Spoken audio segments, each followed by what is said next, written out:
नमस्कार बंधुओं, आज मैं एक नया वीडियो लेकर आपके समक्ष उपस्थित हूं।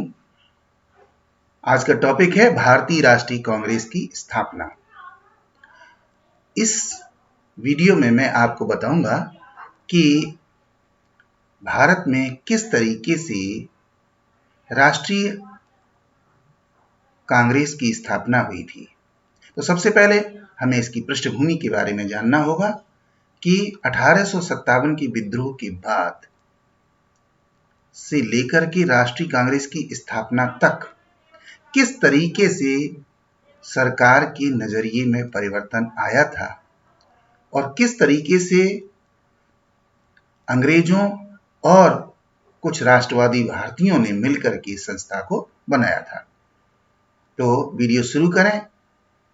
इससे पहले यदि आपने हमारा चैनल अभी तक सब्सक्राइब नहीं किया है तो सब्सक्राइब जरूर कर लीजिए। तो आइए वीडियो शुरू करते हैं। भारतीय राष्ट्रीय कांग्रेस की स्थापना 1857 की विद्रोह के बाद अंग्रेजों ने ये महसूस किया था कि भारत में अब अंग्रेजों के खिलाफ एक जन आक्रोश उत्पन्न हो चुका है और इसको शांत करने के लिए और राज्य को लगातार शासित करने के लिए हमें अपनी नीति में परिवर्तन करना होगा। और उसके अनुसार 1858 ईस्वी में महारानी विक्टोरिया की घोषणा के आधार पर भारतीय शासन अधिनियम 1858 पारित किया गया था, जिसके बाद अंग्रेजों ने भारत में कुछ निर्माण कार्य, विकास कार्य किए और उनकी नीति में परिवर्तन होता चला गया। बाद में जो वायसराय भारत में आए, उन्होंने अपनी अपनी नीति के अनुसार कार्य किए, जिसमें से कुछ वायसराय ने उदारवादी रुख अपनाते हुए भारत के विकास के लिए कार्य किया, तो कुछ ने कठोर दमनकारी नीति अपनाते हुए शासन को और सुदृढ़ करने के लिए कार्य किया। क्योंकि अब शासन पूरी तरीके से ब्रिटिश संसद या ब्रिटिश सरकार के अधीन हो चुका था, ईस्ट इंडिया कंपनी का शासन समाप्त हो चुका था। तो कहने का तात्पर्य यह है कि इस काल में 1858 से लेकर के 1885 तक के काल में अंग्रेजों की दो विचारधाराएं भारत में विकसित हो चुकी थी। एक थी जिसमें अंग्रेज दमनकारी नीति अपनाना चाहते थे और दूसरी थी कि कुछ अंग्रेज भारत के साथ उदारवादी नीति अपनाना चाहते थे। लॉर्ड लिटन और लॉर्ड रिपन के बहुत ही अच्छे उदाहरण हैं कि लॉर्ड रिटन ने दमनकारी नीति अपनाते हुए 1876 से लेकर 1880 तक अनेक अधिनियम पारित किए थे, जैसे वर्नाकुलर प्रेस एक्ट और इंडियन आर्म्स एक्ट। और इसके बाद जब लॉर्ड रिपन आए तो उन्होंने उदारवादी नीति अपनाते हुए इल्बर्ट बिल प्रस्तुत किया। इल्बर्ट बिल के खिलाफ अंग्रेजों ने बहुत विरोध किया और उसके बाद लॉर्ड रिपन को मूर्ख साबित करते हुए भारत से वापस जाने के लिए मजबूर कर दिया। इन विचारों से एक बात स्पष्ट हो चुकी थी कि भारत में अब परिवर्तन होना था। अंग्रेज भी अब भारत के हितैषी बन चुके थे कुछ, लेकिन वो थोड़े ही लोग थे। ऐसे ही एक अंग्रेज थे एलन ऑक्टेवियन ह्यूम, जो आईसीएस ऑफिसर थे और पूना जनपद में इनकी तैनाती थी। वहां से 1882 ईस्वी में ये रिटायर हुए और शिमला में बस गए। बहुत से ऐसे अंग्रेज थे जिन्होंने भारत में सेवाएं प्रदान करने के बाद भारत उनको इतना अच्छा लग गया कि वे लौटकर इंग्लैंड नहीं गए। उनमें से ह्यूम साहब भी एक थे। इनको हर्मिट ऑफ शिमला कहा गया था। भारत और इंग्लैंड के आपसी हितों को पूरा करने के लिए जहां अंग्रेज अलग अलग नीतियां अपना रहे थे और भारतीय अलग अलग नीतियां अपना रहे थे, वहीं पर ह्यूम साहब के चिंतन में एक बात आई कि कोई न कोई संवैधानिक कदम उठाने चाहिए, जिससे कि एक मंच पर आकर भारतीय और अंग्रेज एक साथ वार्तालाप कर सके। और उसके लिए एक संस्था की स्थापना का विचार उनके मन में आया। अब ह्यूम द्वारा संवैधानिक दिशा अपनाते हुए पत्र लिखना। अब ह्यूम साहब ने इस कदम को उठाया और संस्था को स्थापित करने के लिए कलकत्ता विश्वविद्यालय के छात्रों के नाम एक पत्र लिखा और उस पत्र में लिखा, आप लोग भारत के शिक्षित वर्ग हैं तथा भारत की मानसिक, सामाजिक और राजनीतिक प्रगति के प्रमुख स्रोत भी हैं। जैसा कि आप जानते हैं कि बिखरे हुए योग्य व्यक्ति भी अच्छे कार्य हेतु निस्सहाय होते हैं, अतः आवश्यकता एक संगठन तथा सुनियोजित कार्यप्रणाली की है। इस पत्र के माध्यम से ह्यूम साहब ने भारतीयों को यह समझाने की कोशिश की थी कि आप शिक्षित लोग हैं, एक अच्छी सोच रखते हैं, परंतु अगर आप अलग अलग रहे, बिखरे रहे तो कोई भी कार्य नहीं कर पाएंगे। इसलिए आपको मेरा कहना मानना होगा और आपको क्या करना होगा। वो कहते हैं आगे कि यदि आप जैसे केवल 50 लोग ही संस्था में शामिल हो जाएं तो भारत की आजादी का प्रश्न स्वयं ही उठ जाएगा, क्योंकि प्रत्येक राष्ट्र को वैसी ही सरकार मिलती है जैसी कि उसकी जनता चाहती है। ह्यूम साहब ने कहा कि आप छात्रों में से 50 लोग अगर हमारे साथ जुड़ जाएं और हमारी संस्था में शामिल हो जाएं तो आप आजादी के प्रश्न को अच्छी तरीके से उठा सकेंगे और आने वाले समय में आपकी सरकार वैसी ही बनेगी जैसी आप चाहेंगे, यानी भारत का शिक्षित वर्ग चाहेगा। यह विचार उन्होंने छात्रों के समक्ष रखा था। अब इसके बाद ह्यूम द्वारा भारतीय राष्ट्रीय संघ की स्थापना 1884। जब इस विचार को रखा उन्होंने तो उन्होंने देखा कि कुछ राष्ट्रवादी भारतीय लोग उनके साथ जुड़ने लगे। ऐसे लोगों को 1884 ईस्वी में उन्होंने ऐसे लोगों को इकट्ठा करके एक संगठन बनाया जिसका नाम था भारतीय राष्ट्रीय संघ, इंडियन नेशनल यूनियन के नाम से यह बनाया गया और इसमें कलकत्ता के महत्वपूर्ण बुद्धिजीवियों को शामिल किया गया और उन्हें बताया गया कि आपके साथ मिलकर के हम संवैधानिक प्रयास करेंगे जिसके द्वारा आप अपनी बात सरकार तक पहुंचा सकेंगे। तो भारतीयों ने सम्मान स्वरूप इसको स्वीकार किया। इसके बाद पूना के राष्ट्रवादी नेताओं से विमर्श करना। जब कलकत्ता में एक परिवेश उन्होंने तैयार कर लिया, एक माहौल तैयार कर लिया तो फिर उन्होंने, चूंकि वो पूना में बहुत दिनों तक रहे थे, उन्होंने सेवा की थी, बहुत से लोगों से परिचित थे और पूना राष्ट्रवादियों का एक अच्छा केंद्र था, इसलिए वो पूना गए और मार्च 1885 में पूना में जाकर के उन्होंने जो राष्ट्रवादी लोग थे उनसे मिलकर वार्ता की, जिनमें से प्रमुख व्यक्ति थे एस सुब्रमण्यम अय्यर, एस राघवाचारी जी और पी रंगैया नायडू और इनके साथ साथ बहुत से और राष्ट्रवादी लोग थे जिनके साथ ये मिले और मिलकर के एक निश्चय किया कि हम सब लोग मिलकर के एक सम्मेलन आयोजित करेंगे जिसमें कि राष्ट्रवादी विचारधारा वाले लोग आएंगे, बैठेंगे और कुछ अंग्रेजों के साथ बैठ करके बातचीत करेंगे जिससे कोई रास्ता निकले। तो जब ये कार्य पूना में उन्होंने कर लिया, इसके बाद वे शिमला वापस आ गए। शिमला वापस आकर के अब उन्होंने भारत में भारतीयों के साथ मिलकर के एक ऐसा परिवेश तैयार कर लिया जिससे कि एक संस्था के निर्माण का मार्ग प्रशस्त हुआ। अब जरूरत थी कि सरकार से अनुमति ली जाए। इसके लिए उन्होंने लॉर्ड डफरिन से मिलकर सम्मेलन की अनुमति प्राप्त करना मई 1885 में। जब पूना के राष्ट्रवादी नेताओं को उन्होंने इकट्ठा कर लिया, सहमति बना ली, तो सरकारी स्वीकृति के लिए जो तत्कालीन वायसराय महोदय थे लॉर्ड डफरिन, उनसे बातचीत की और उनको बताया कि भारतीय लोग अंग्रेजों के साथ बैठ करके भारत संबंधी समस्याओं के बारे में बात करना चाहते हैं और सरकार का सहयोग करना चाहते हैं, लॉर्ड डफरिन ने उनकी बात सुनी, पूरा का पूरा प्रस्ताव उनके सामने रखा गया, ह्यूम के द्वारा प्रार्थना पत्र दिया गया और उसके अनुसार लॉर्ड डफरिन ने अनुमति दे दी।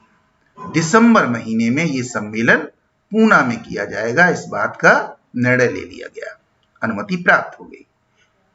लॉर्ड डफरिन से जब अनुमति मिल गई, स्वीकृति मिल गई, तो उसके बाद अब ये आवश्यक था कि इसके बारे में ब्रिटिश सरकार से बात की जाए और इंग्लैंड में बात की जाए। तो ह्यूम साहब ने लंदन की यात्रा की जुलाई 1885।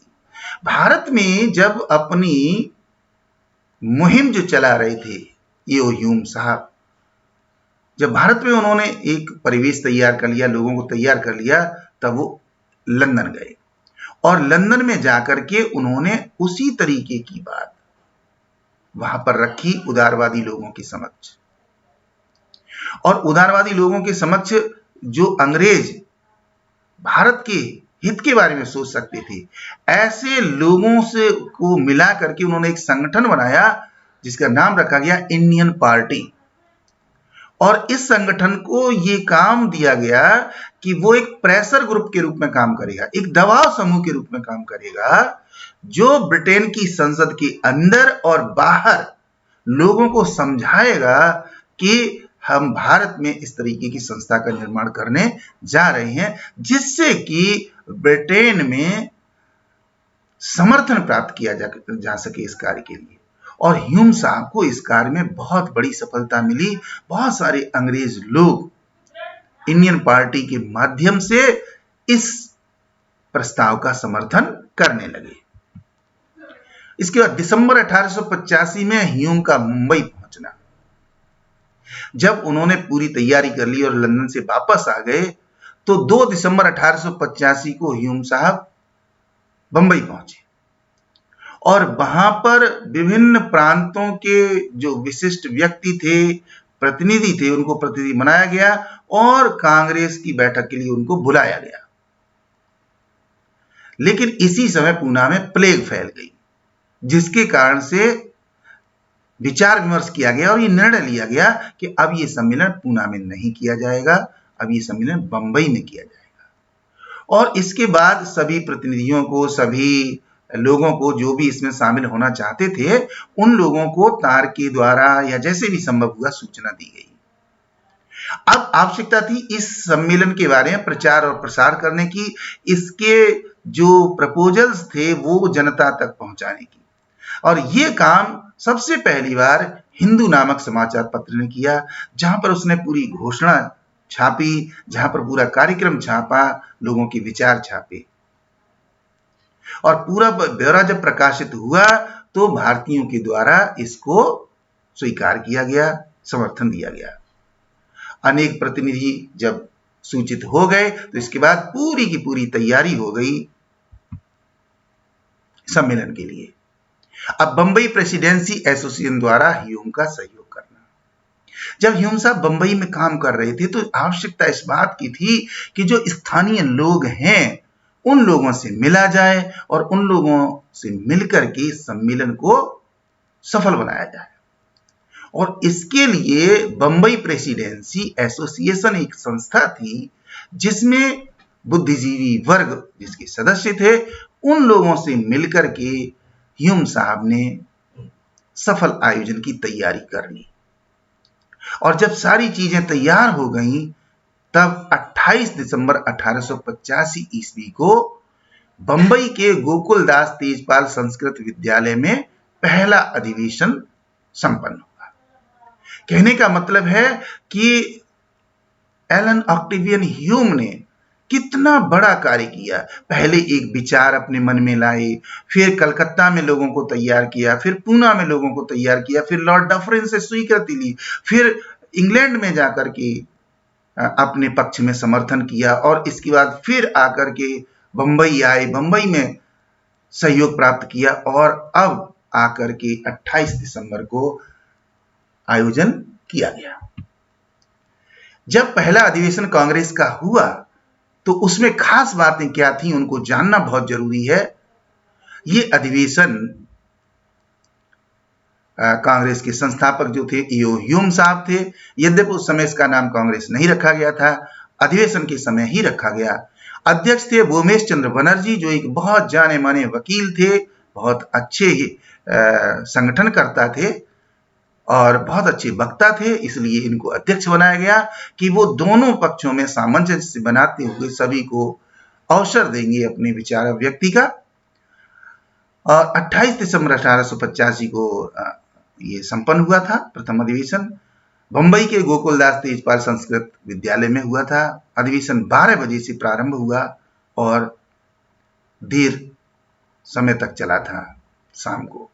सम्मेलन में शामिल जो सदस्य थे उसमें 100 व्यक्ति थे, परंतु 72 को मान्यता मिली थी, जिनमें 39 वकील थे, 14 पत्रकार थे, एक डॉक्टर थे और एक शिक्षक थे। इसके अलावा कुछ अन्य महत्वपूर्ण व्यक्ति भी थे। जो खास लोग थे उस समय भारत के जिन्होंने भाग लिया था वो थे दादा भाई नौरोजी, दीनाशाह वाचा, फिरोज शाह मेहता, केटी तैलंग, एस सुब्रमण्यम, बी राघवाचार्य। ये वे जानी मानी भारत की हस्तियां थीं जिन्होंने भारतीय राष्ट्रीय कांग्रेस के पहले अधिवेशन में प्रतिभाग किया था। कांग्रेस का पहले नाम भारतीय राष्ट्रीय संघ था, जिसकी स्थापना के पहले ही की जा चुकी थी 1884 ईस्वी में। लेकिन अधिवेशन के समय ही दादा भाई नौरोजी ने सुझाव दिया कि इसका नाम भारतीय राष्ट्रीय संघ न रख करके भारतीय राष्ट्रीय कांग्रेस कर दिया जाए, और इस सुझाव को सभी के द्वारा स्वीकार किया गया था, इसलिए इसका नाम रखा गया भारतीय राष्ट्रीय कांग्रेस।